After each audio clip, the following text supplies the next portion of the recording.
Welcome to this Zentangle Quickie. My name is Heather Hartwick Gladden. I'm a Certified Zentangle Teacher. And today we're going to take a look at the tangle, and this is a new tangle, Es-sizz from CZT Susan Reading. Okay, let's see. Oh, I think I'm not going to worry about a little border. We're just gonna do. All right, so interesting reading on this tangle, and that information will be in the For More Inspiration section in the description section. Click on that link so that way you can read the story. But in the nutshell, she's talking about practicing backwards S's.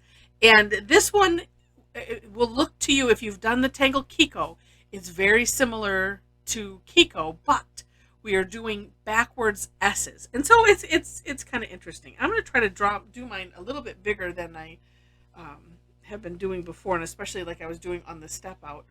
All right, so backwards S's in series of threes. All right, so let's just start here, and then I'll give you a little tip, which actually she puts on the link. All right, so backwards S, and I always have to think about it. And that was one of the things that she had mentioned is like, you know, it's like you always have to think about it a little bit too much. So why not practice? So one backwards S, and we're going to do, like I said, a series of three, kind of aura-ing them like so. And I always end up different shapes, but you know what? That's what practice is about. And then, like when I do Kiko, there's a number of different ways that you can do it. And if you're not familiar with that, I do have a video on it. It's Keeko. Do take a look. But here's how she suggested doing this one, because we're gonna alternate the directions. But so I'm gonna go from this one, and I'm gonna go diagonal down.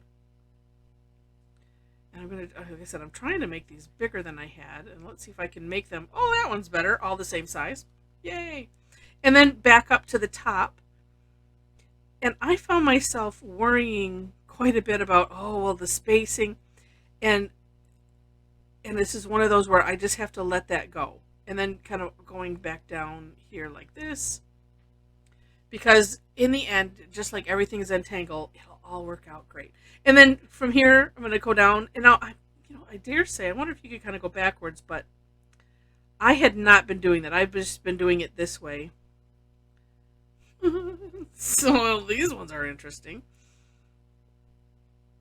All right, let's slow down, think a little bit. Okay, and then so I think maybe we can get one more here. You know, I'm working to have them be similar, and working to have them be consistently distance, in between them. And you know what? All we can do is keep working at it, and that's all that matters. All right. So once we have this kind of, if it's kind of a checkerboard pattern, if you will, I'm going to turn my tile, and we're going to do the same thing going. Well, it's not the opposite direction. In what is that? 90 degrees. Okay. So, and I'm just going to start here filling in all of these blanks, and I have to like air draw. Okay, the backwards S. And then what I had to kind of convince myself of with this as I was doing the first part was, you know what? You'll fill in this space however you'll fill it in. So if I've made it too small, I am not going to worry about it while I'm doing it, because that is a hindrance. But when we're doing this part, it's like, well, we'll just be a little bit careful. And if I have to make them a little tighter together, then you make them tighter together. If you have to make them, making them different sizes, that seems to be no problem for me. But you know what? It is good practice. And okay, then this one.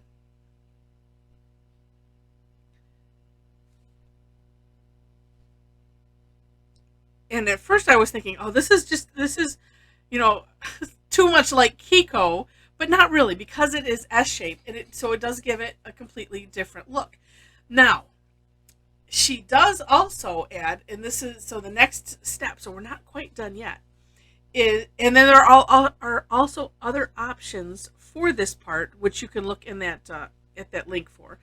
But so she puts in some decorating. So what we're going to do is, so I'm looking at it this way, in the first, between the first two backwards S's, we're just going to draw some, I don't know, I'm going to make them a little bit angled. She had them angled, and I'm like, oh, that looks kind of cute. Although then my brain went, well, what do I do here where there's, space? So I just, as if I had an invisible line here, I just stopped them at a certain point. They could just be straight across too. Well, and as there are, she lists some different options. So I'm going to do all the same the ones going the same direction. I'm going to just take care of these now instead of flipping back and forth. It just makes it a lot easier. But yeah, so do take a look at that, because there were a lot of other options, and of course, it's up to if you think of something else, then by all means, right? Do it. But I thought this gives another a neat look to this, decorating in between these waves of the backwards S's.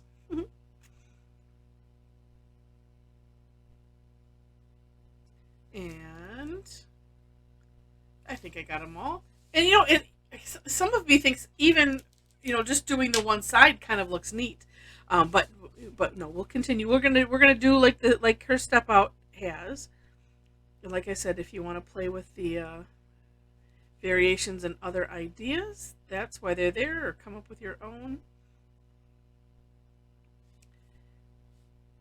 And like so I turned the tile, and just rinse and repeat, doing the same thing, just having turned the tile.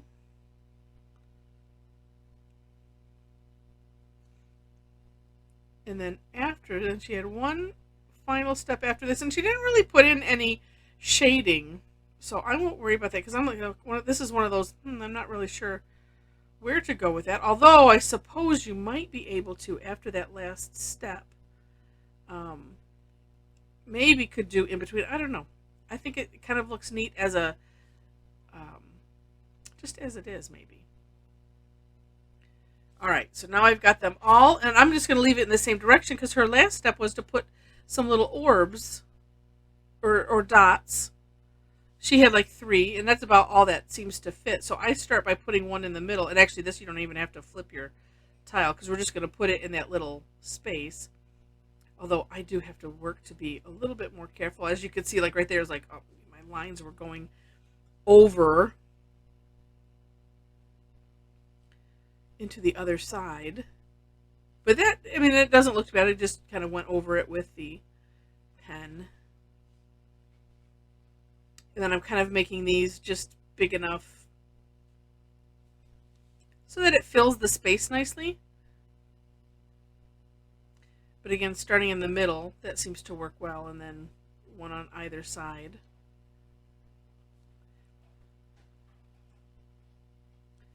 But it's just kind of, it is neat. It really is.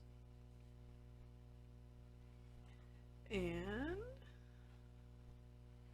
part of me is still thinking, I might try it again and make these lines straight instead of slanted a little bit, and see what that looks like. I think that might have a neat effect. And then 2, I can line up the ends, and that would I don't know. I just think that might look neat.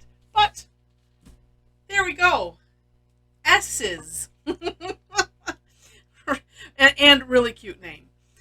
But just a neat, neat something to fill in.